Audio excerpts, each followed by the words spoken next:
So in accordance with this prophecy, he ordered every available and eligible man of David's line to bring his own rod up to the altar. The man from whose staff a flower would bud, and upon which the Lord's Spirit would alight in the form of a dove, would be the one to whom the virgin should be betrothed. And the criers went throughout the Judean countryside. The Lord's trumpet then blared, and everyone came running up. Among them was Joseph, who tossed aside his carpenter's axe and joined in the gathering. And when they had all assembled in one place, the high priest Abiathar got up and ascended to a higher step, that all of the people might see him and hear. And when he had gotten them to quiet down, Abiathar declared, "Sons of Israel, listen, open your ears and hearken to my words. From the time that Solomon built this temple, it has housed virgins, the daughters of kings and of prophets and of priests and of high priests, and great and venerable were they. But when the time was right, they followed in the footsteps of their mothers and were married off, and so were deemed to be pleasing to God. But Mary has found a new way of life for herself, promising to continue in her vow of virginity to God. For this reason, I think it is right to determine into whose care she should be given by asking God and receiving his response." These words were accepted by the synagogue.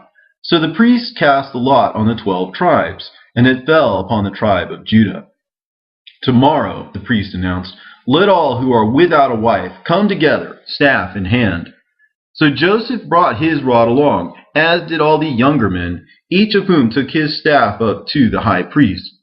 But when everyone else handed their rods in, Joseph held his own rod back. After he had taken the staffs, the high priest entered into the temple and prayed. And after he had finished his prayer, he gathered them, returned with them, and distributed them among the men. But no sign appeared on any of them. So when nothing that the heavenly voice had spoken of seemed to happen, the high priest decided that it would be best to once again consult the Lord, whose answer was that the virgin should be engaged to the one man in the whole crowd who had not turned in his staff. Joseph handed in his rod, and when the high priest had received them all, he sacrificed to the Lord God and sought an answer from him. "Put their staffs into God's holy of holies," the Lord instructed him, "and leave them all there. Tell them to return tomorrow and receive their rods back. Let Mary be delivered into the keeping of the man who shows this sign. When his staff is returned into his hand, a dove will issue from its tip and fly away into the sky." So they all assembled early the next morning, and incense was offered up. The high priest then entered into the Holy of Holies and brought out the rods. He handed them back out again, but no dove came from any of them. The high priest then donned the 12 bells and the priestly robe, entered into the Holy of Holies, burned an offering, and said a prayer. An angel of the Lord then appeared to him and said, "Here is the shortest staff. You did not count it up or take it out with the others, though you brought it in with all the rest. Now, after you have taken it out and given it to its owner, the sign that I spoke to you about will appear." Joseph was therefore exposed, because the staff belonged to him. He had been passed up, so to speak, that on account of his old age he might not get her, and neither did he wish to ask for it back. And as he stood there meekly, last of all, the high priest thundered, "Joseph, we are all waiting for you to come and get your staff." Now because the high priest had called him with such vehemence, Joseph went up trembling. So he received his staff after everyone else had received theirs. Now as soon as he had reached out his hand and taken hold thereof, from out of the sky flew a beautiful dove, which was even whiter than snow, and perched upon it. Then the dove flew off of it and onto Joseph's head. And after flying around the rooftops of the temple for quite a while, it flew away into the heavens.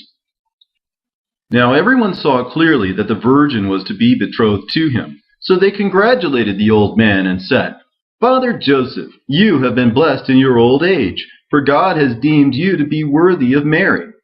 Then the priests all counseled Joseph, "You must accept her, for out of the entire line of Judah, God has chosen you alone to take the Lord's virgin into your care."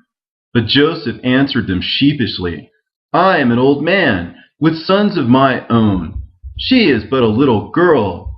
I have children already, so why are you giving me this young maiden, who is even younger than my grandsons? I protest for fear of becoming an object of ridicule in Israel." Joseph, the high priest Abiathar, cautioned, "You ought to fear the Lord your God, and call to mind what he did to Dathan, Abiram, and Korah, how the earth was ripped apart, and all of them were swallowed up. It was for their disobedience and contempt for God's will that they perished. Watch out, Joseph, and realize that all of this could come to pass in your house too. It most certainly will happen if you scorn what God demands." "Truly, I do not despise God's will," Joseph replied, "but I will foster her until I know to which of my sons it is his will to give her. Let some of her virgin friends be given her for companionship and consolation." "5 virgins will indeed be conceded," the high priest Abiathar responded, "but only until the day comes for you to take her to yourself, for she cannot marry anyone but you." So Joseph, growing fearful, accepted Mary into his charge, along with Rebekah, Sephora, Susanna, Abijah, and Zael, the 5 other maidens who were to live with her in Joseph's house, and to whom the high priest would give the silk, the blue, the choice linen, the scarlet, the purple, and the fine flax. "Mary," said Joseph, "I have accepted you from the Lord's temple, but for now I must leave you in my house to go away and do some building. I will come again for you, and may the Lord watch over you.